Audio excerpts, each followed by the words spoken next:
Bum bum bum bum bum bum bum bum bum bum bum bum bum.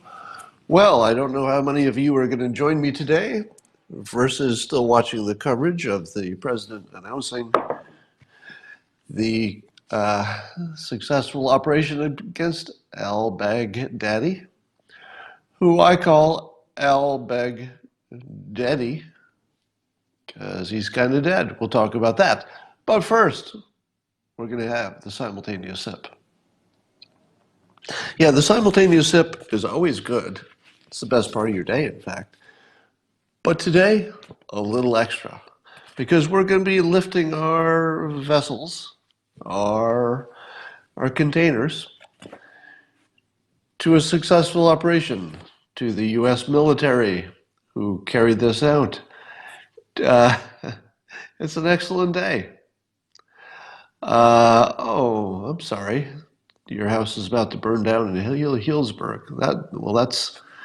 That's a mood killer. Very sorry about that. We're going to talk about that in a minute. But first, let us capture whatever pleasure we can today. All you need is a cup or a mug or a glass, a snifter, stein, chalice, tankard, thermos, flask, canteen, grill, goblet, vessel of any kind. Fill it with your favorite liquid. I prefer coffee. And join me now for the simultaneous sip. The dopamine of the day, the thing that will make everything better, unless you live in California, apparently. Here it goes. Oh, well, you probably all are aware of the big news. Our forces just took out al-Baghdadi, and we watched the president talking about it. Here's my favorite part. The president described in visual and audio detail al-Baghdadi whimpering and crying and cowardly taking his 3 children to their death at the end of a tunnel. There's a serious wind event going on right here. I'm going to take you outside in a minute to show you what's going on in California and why we're in trouble. But let me finish this point. It's actually so noisy out there with the wind. It looks like there's a hurricane going on out there. So here's my observation about that. Number one, how in the world does anyone, including the president, know what Baghdadi was doing at the end of a tunnel before he blew himself up? Because we know that no American forces were injured. Right? So no American service people were injured, and yet we are aware what Baghdadi did at the end of a tunnel before he blew himself up. Because the blowing himself up part would tell you that there couldn't have been any American service people too close. Yeah, so one possibility is that we had a drone or a robot that followed him down the tunnel. But there's another, somebody's ahead of me on the comments. There was a dog that was injured. The dog probably had a camera. So I've got a feeling that the President of the United States was watching the dog cam chase al-Baghdadi down a tunnel, and maybe the dog was ordered to pull back or something just before the blast, so it got injured but not killed. So congratulations to the dog. Good job, dog. Here's what I love about this. We don't know exactly if the president did have good audio and video of the moments before Baghdadi died. But here's what else we know. Nobody else did, right? If the president says Baghdadi was whimpering and crying and killed his own 3 kids voluntarily, who's going to disagree? Nobody else saw it. How perfect is it that the president left ISIS with this little farewell gift? And the gift that he left them, it's really scary outside right now. I'm not joking. The wind is dangerous sounding. But the gift that Trump left ISIS is a visual description, a story, if you will, of his final moments. Now, is that story accurate? We'll never know. I mean, unless it seems unlikely, but I suppose if someday we saw a video from a dog cam or a robot or something, I mean, maybe we'll find out exactly what happened, but I don't think it matters. What matters is that Trump drew a picture for the entire world of the ISIS leader being chased by a dog into a tunnel and willingly blowing up his own 3 children while whimpering. That's really good. That is some good presidenting. For all the things that you want to say about the president that you think he did wrong, can you give me this? Can we agree on this? This was kind of perfect. He kind of nailed this. Not only was he the president and gave the orders to find al-Baghdadi, and realistically, it's the military who's doing the heavy lifting. It always strikes me as, I don't know, a little illegitimate that Obama took credit for killing Al-Qaeda. It's not, much different. Trump taking credit for, at least in a sense, taking credit as being the chief, the head of the army. So let's be honest, it's the military that gets these things done. It's not the civilian government. They just say yes.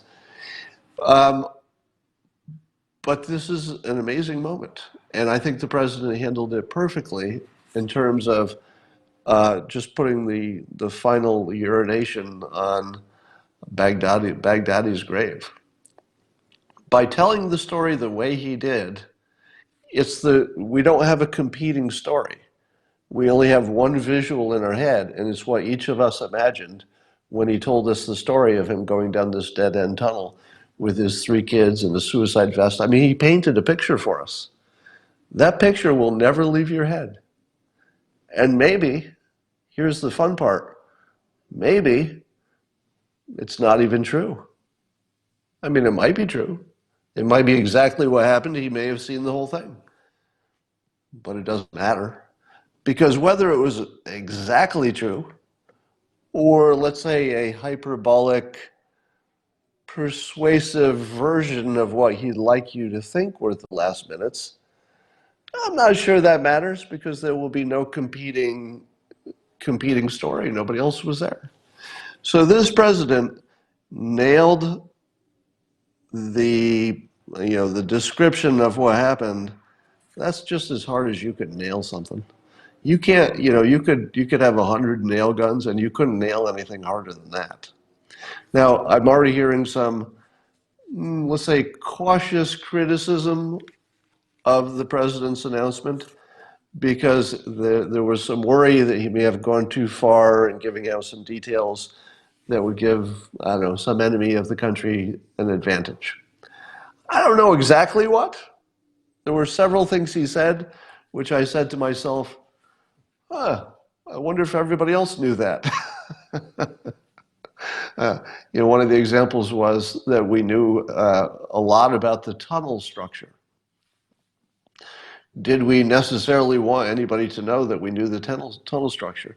Now, it seems to me the only way you could know that is that you had people on the ground. You had human intelligence sources. But they're either gone now or they died in the raid, so I'm not sure there was any secret to give up. It had to be people. And it's not like anybody doesn't know you try to get people on the ground. So I didn't see anything that I necessarily would say the president went too far in describing what we did. But he was certainly on the edge. he certainly took it to the edge. One of the things about Trump is that it's impossible for him to be uninteresting. Have you noticed that whenever he talks, it doesn't even matter what the topic is, you're watching it and you're entertained and you're thinking, God, this could go off the rails any minute. He could say something that would end his presidency any minute, or he could say something that will just change the news any minute. So anytime the president is talking, He has this unusual ability to make everybody wonder, is something going to happen now? Is there something really bad or something really good? Is something going to happen now? This doesn't feel normal. Something's going to happen.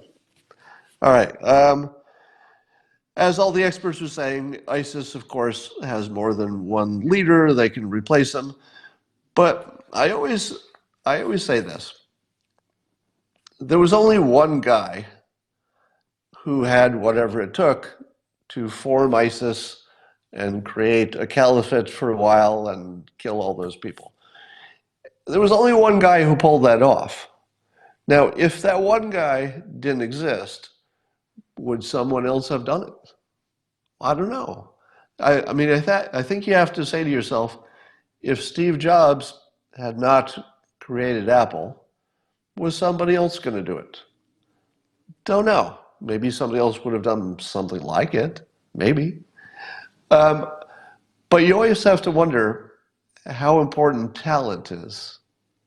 Could it be that once you get rid of the most talented player, that the second most talented person who takes over might not be even the same league? It could be that the second best ISIS guy just isn't very good. We won't know. But I would say that it's true that if you start killing them from the top and work your way down, the odds of them ending up with an incompetent leader just by, atrophy and the normal course of things, the odds of them ending up with somebody who just can't get the job done of being ISIS is pretty good. It's pretty good. Now, of course, the big question everybody's asking about the death of Baghdadi is, will Hillary Clinton get in the race to head ISIS? Okay, I couldn't resist that. There are questions about our allies, who helped and who didn't. Interestingly, the Kurds are taking credit for being helpful, and I think the president has confirmed that to be the case. So that's interesting. Apparently the Kurds and the US worked together productively. And Turkey was either uninvolved or just gave us permission to fly over and didn't do much about anything. But the president had this weird sort of unscripted moment when he said that Turkey, could have been shooting at us because we crossed their territory, I guess, or we're sort of in their zone of military influence. He said they could have shot at us, but then it would have been really bad for them. I'm paraphrasing. And I'm thinking, I don't know if you needed to mention that. I don't think you need to mention that if our NATO ally shot at us, we would wipe them out. But he did. But he did. I can't hate that. It's so honest. Well, you are our NATO ally. What if you'd shot in our direction? We would have wiped you out. Because it's true. If Turkey had shot at any military forces, we would have taken them out in a heartbeat. So it's just funny to hear him say it in direct language. Yeah, they're a NATO ally, but we would have taken them out. Because it's true. All right. Let's talk about some other things here along with this. So Trump is talking about using military forces to secure the oil fields in Syria. And the whole time he was saying this, there was a question that was percolating in my head that the news, for some reason, didn't seem to be interested in answering or even asking, which is, for whom? I mean, that's part of the story. The US forces are securing the oil wells in a part of Syria. For who? For Syria? For Russia? For the Kurds? For us? And then today he gave a little information to this, the president did. And it was striking that I don't think the press ever asked that question. At least I never saw a report, did you? I mean, I can't say I've seen every report ever made on Syria, so maybe I just missed it. But it feels like sort of a big question. We're going to send our military to control some oil assets in another country, isn't the natural question, why? Did we do it just for the Kurds? Now, if we did it for the Kurds, that's pretty nice of us, because the Kurds were good allies. We let them down in terms of, the Turkey taking over the territory, but we also hadn't made any promises about that. At least in terms of, Turkey and the safe zone, I don't think we had promised the Kurds a homeland. But by securing the oil and apparently making some of it or all of it or some part of it available to the Kurds, that's pretty good. That's not nothing. Now, the president also said that he might be interested in making it available to an American oil company. To which I said to myself, what? How does that work? Can we just militarily take over a part of someone else's country and then give it to an American oil company? Is that a thing we can do? Now, I remember the president talking about that with Iraq. He said, why don't we just take the oil and pay for the war? And I remember thinking, you can't do that. Can you? Maybe you can. So here he is in Syria, and he's just saying, we're just going to take this oil and maybe keep it for ourselves. Now, I asked myself, if we take this oil and decide that we're going to continue guarding it forever, I would suppose, so that Exxon can pump it out, are we going to keep any? Is the United States government going to use any of that profit to pay for its military in that area? Could we get to the point where our military presence is self-funding because we own the oil that's fueling our military presence? If we did, it would be one of the coolest things ever. All right. Have all of you seen my Photoshop work in which I took a picture of James Clapper and I turned his famous frown upside down just to see what it would look like if he smiled for once? I think it's got something like 350,000 views since yesterday. I spent all of a minute and a half on that, and it's got 350,000 views. So I must have hit a nerve there. So go check my Twitter feed from yesterday, and you'll see Clapper with an upside down smile. So there's a comic running today, a Dilbert comic. It's my Sunday comic, and it features the boss saying that he made a deal with Elbonia. Elbonia is a mythical country that I use in the comic strip, so I don't have to refer to real companies. He made a deal, and Dilbert points out that they steal all of his company's intellectual property. And they also ship illegal drugs to our country, the Albonians do, killing thousands of our countrymen. But we're still doing them a deal. Now, that might remind you of some country you know. So let's see what happens. Do you think China will complain about the Dilbert comic, which doesn't mention China? It only mentions Elbonia. It kind of puts them in a spot, doesn't it? Because if they complain about a comic about Elbonia, they would be forced to admit that that comic explains what they're doing, which I think they'd prefer not. So I think they have to ignore it because complaining about it would draw attention to it. Right. And because it draws attention to it. Now, let me tell you that I have some business in China as well, indirectly, meaning that the Dilbert comic is syndicated, which means that the syndication company sells it all over the world.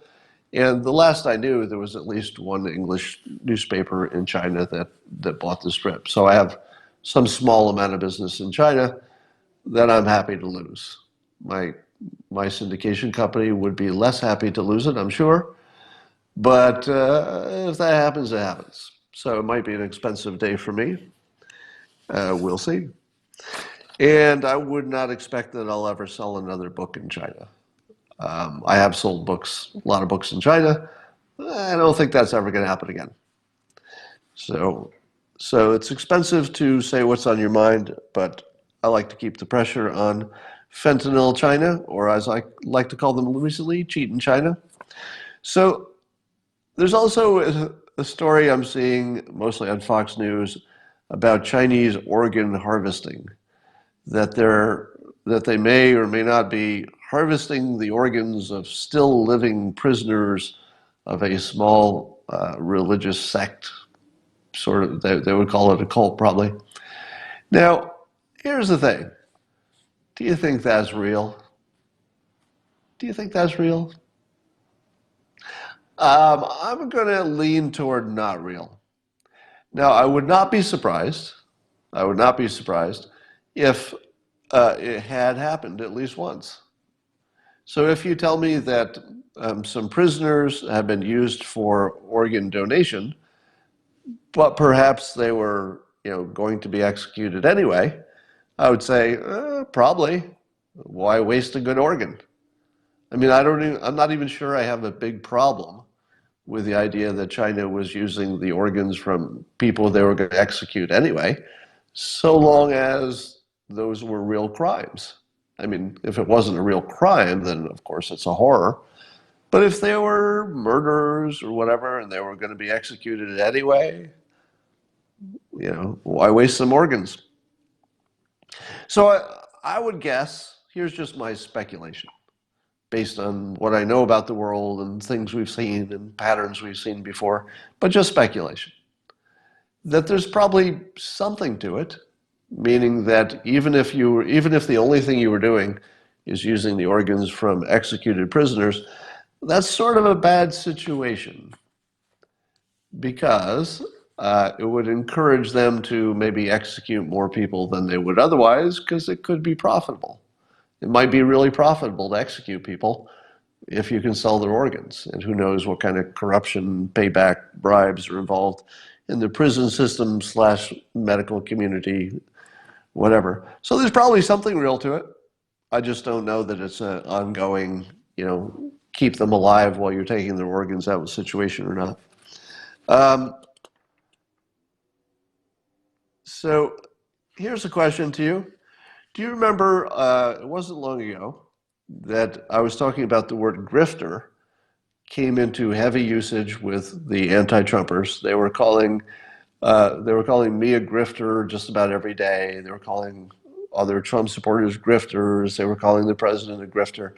And it's not my imagination, right? It was all over social media. Everybody's a grifter. You're a grifter, grifter. And you may remember that I set it as my goal to make that word go away. And the way I was going to do it was by just overusing the word against my critics. And that word just went away. Have you noticed that it just stopped being on social media? I mean, you still see it, but when you do now, it's rare. And it used to be just sort of every day. Now, here's my question. Was it because it didn't work, so people just stopped using it and moved on to other talking points? Because I think this was mostly paid trolls. I don't know how many of these were real people and how many were trolls, but that grifter word was just used all the time, and then it just stopped. Is it because of me wearing it out? Is it because of Hunter Biden? It might be that the Hunter Biden story is what killed the word grifter. Because, before Hunter Biden, you could say, oh, Trump, Trump, Trump, grifter, grifter, grifter. But after Hunter Biden, you had to throw him in the story. He had to be part of the story. If you were going to call Trump a grifter for whatever, somebody's going to say, have you heard of Joe Biden, the guy who's leading on your side? So I don't know if I had anything to do with that. I don't know if it timed out. I don't know if the talking points changed. Maybe they tested it, they meaning the left. Maybe they tested it, the professionals did, and found out it didn't move the needle. But probably the Hunter Biden thing might be the biggest part, so it just went away. Here's another one that was a gigantic issue.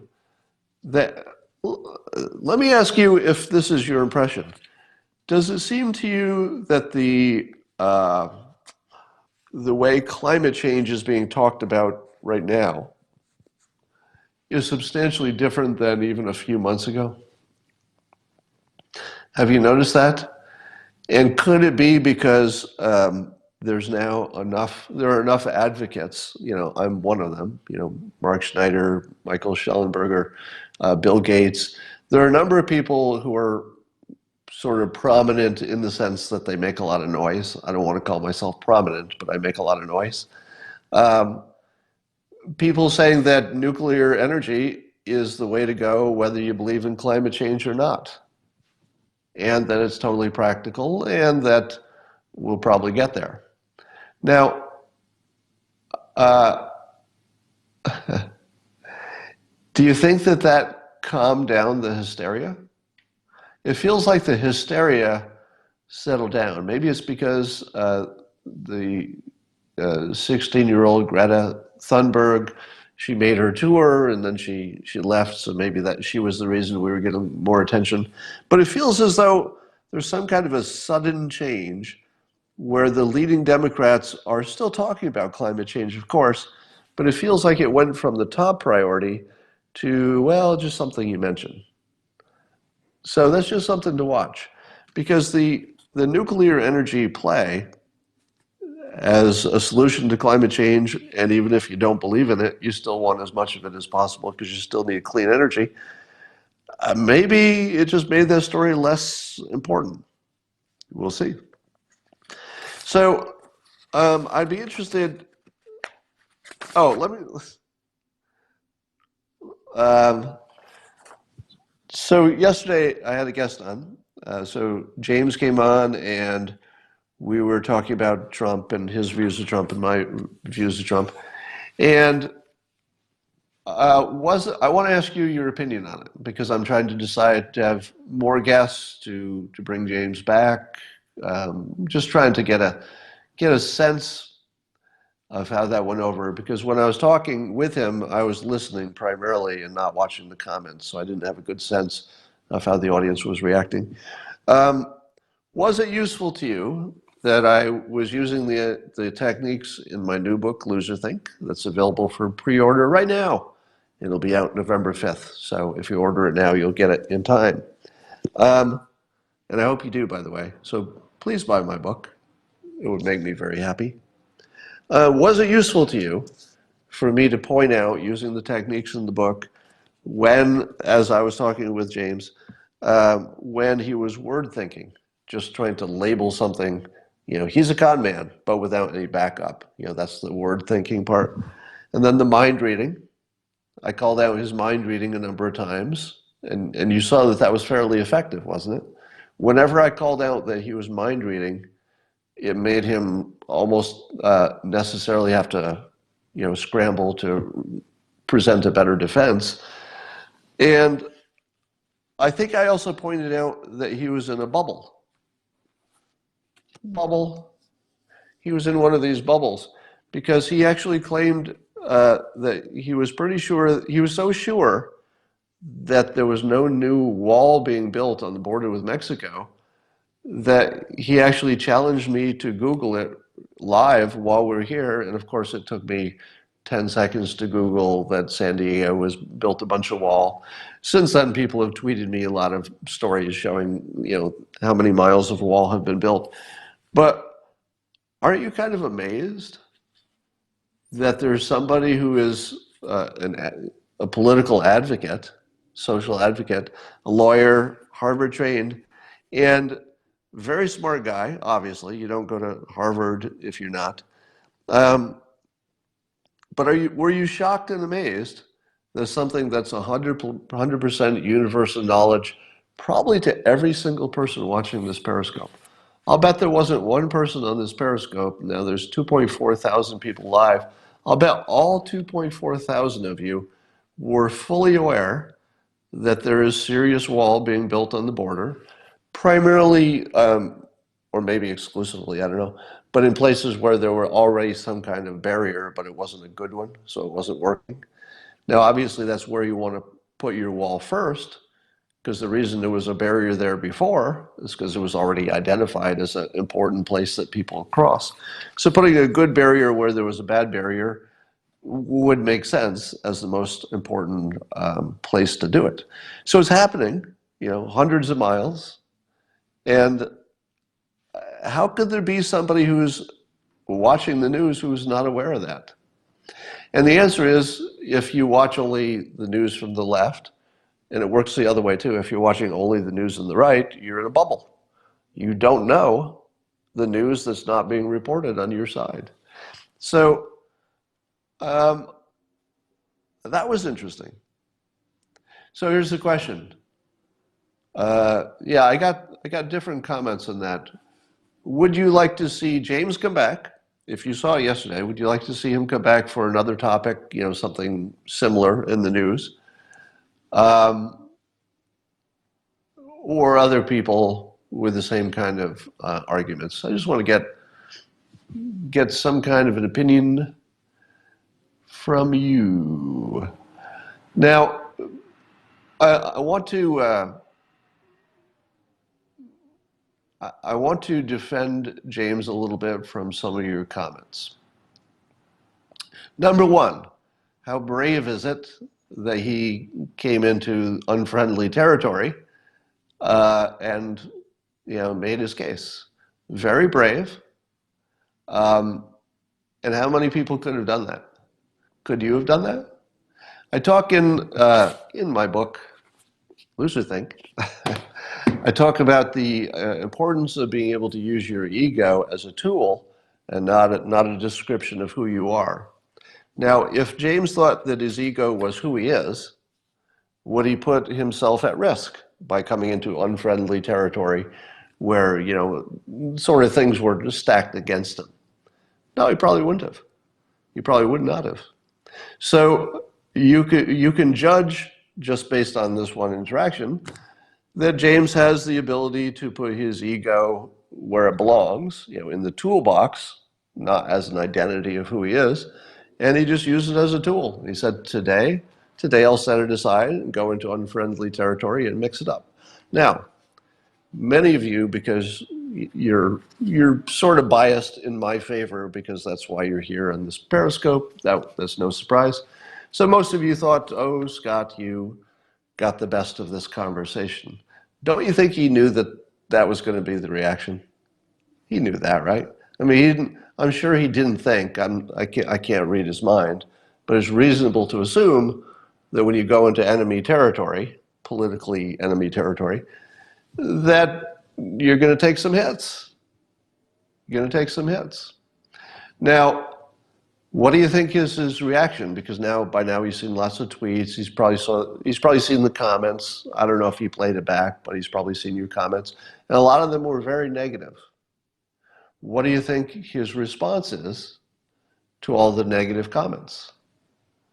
He asked if he could come back on again. Do it again. Could you do that? Ask yourself, could you do that? Could you come on here, get ripped apart by the audience, most of the audience, because it's in sort of an unfriendly audience for his point of view.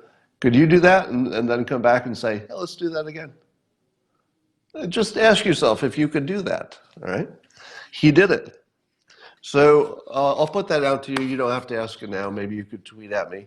And I saw that some of you were not entertained and others were, but give me a better sense of this and I'll have a better idea whether we should do more of it or not. Speaking of guests, I have a request for you, and it's this. I would like to see if I could get Matt Gaetz. Whoops, hold on. On Fox News last week. Hold on.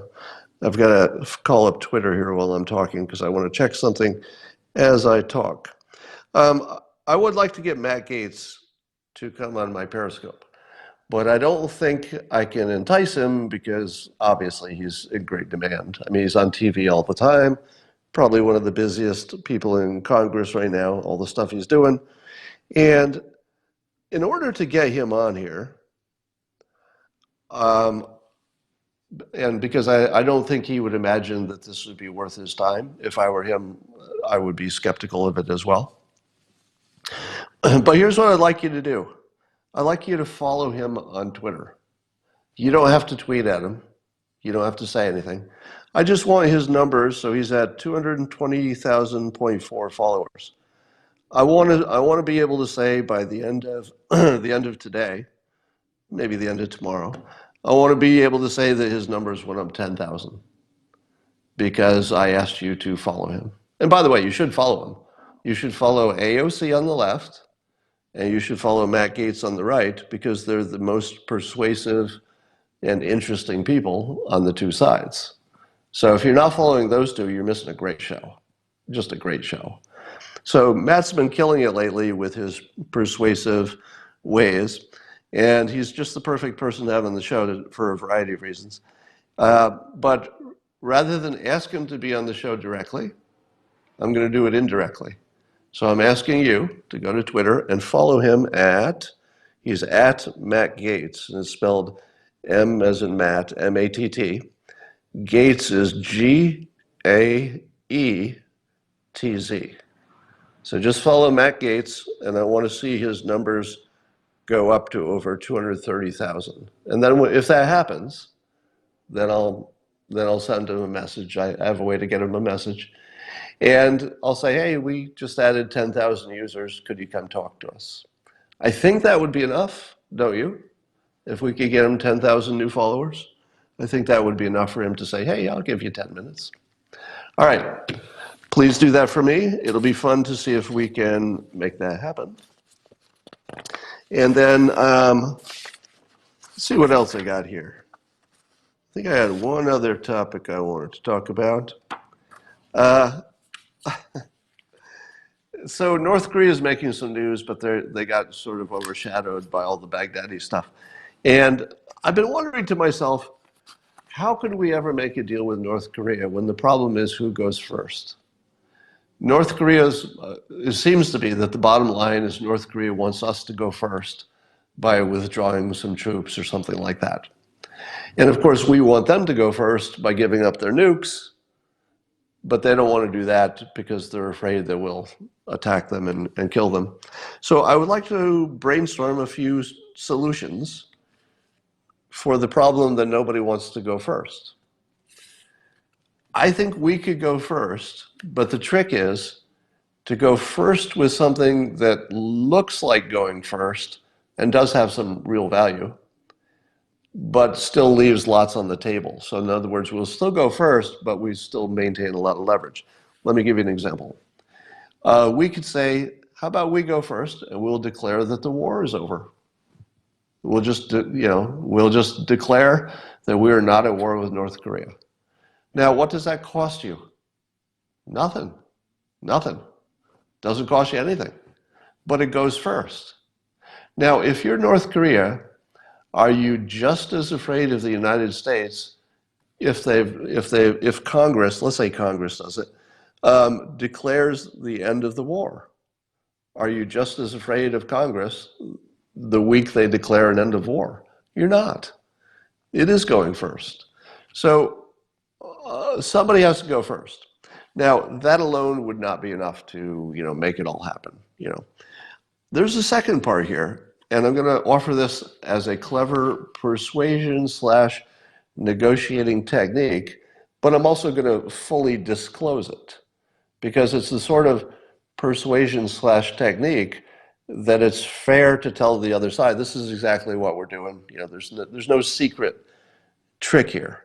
This is exactly what you think it is. And it looks like this. Say to North Korea that since they're concerned about their security, their military security, that the United States would be willing to draw down some, maybe all, of its military assets under the following conditions. And watch how clever this is. And the following conditions are that North Korea's military security can be guaranteed by any combination of the US, Russia, China, and South Korea. Now, the magic of this technique is the any combination part. So in other words, we would say to North Korea, we don't care if you team with the Chinese military, so long as you get rid of your nukes.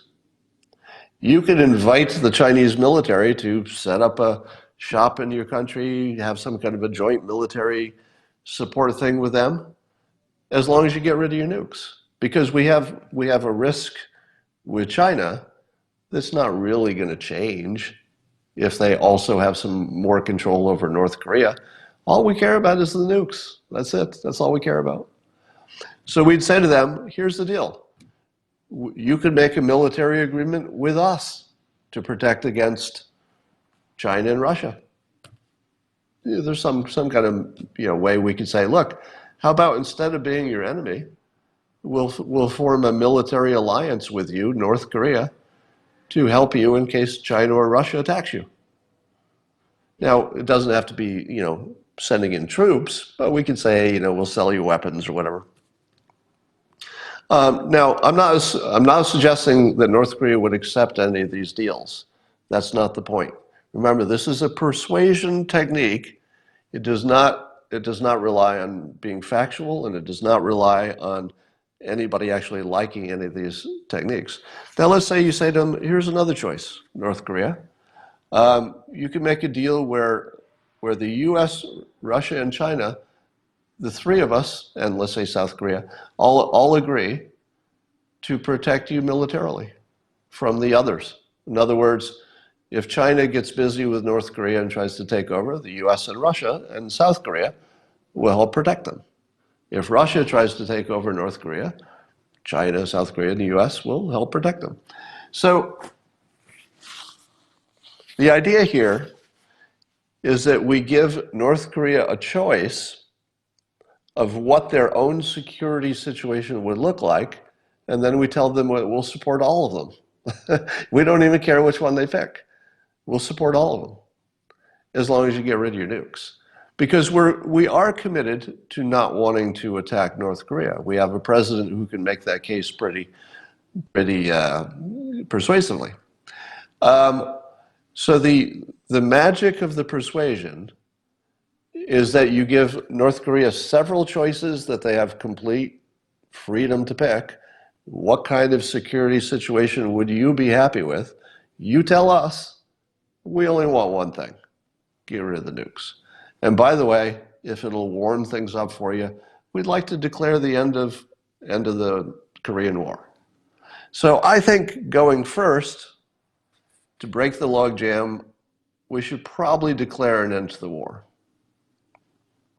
The second thing is to have a serious discussion of all the options, and maybe it's public even, all the options for protecting North Korea's territorial integrity. Now, the other thing that's interesting is, you heard that Kim Jong-un said he was going to tear down a resort that they'd built in North Korea and just rebuild it to make it better because it just wasn't good enough. Somebody's saying, somebody's got a problem with Matt Gaetz. Do you think I care about who somebody's parents were? I don't care about that. That's not a standard that I would care about. Here are things I don't care about. I don't care about you're related to somebody, you're associated with somebody, or you did something long ago when you were young and dumb. Those are all the things I don't care about. All right. But if he does something, well, that counts. If he does it as a mature adult, that counts. All right. That's my idea for North Korea. We got to give them something that doesn't mean much, which is the end of the war. Find it so psychologically we would end it, and then open it up to say, you tell us how to secure your territory, and we're open to pretty much every one of those ideas. We just don't want nukes. That's it. That's our whole deal right there. I think we could get there. I don't know exactly what's holding things up. Maybe it has nothing to do with any of that, but we'll find out. All right. that is all I have for today. The wind actually just died down. So I'll give you a, well, since you asked, I'll take you over to the window. You want to go outside? I know you do. All right, bear with me.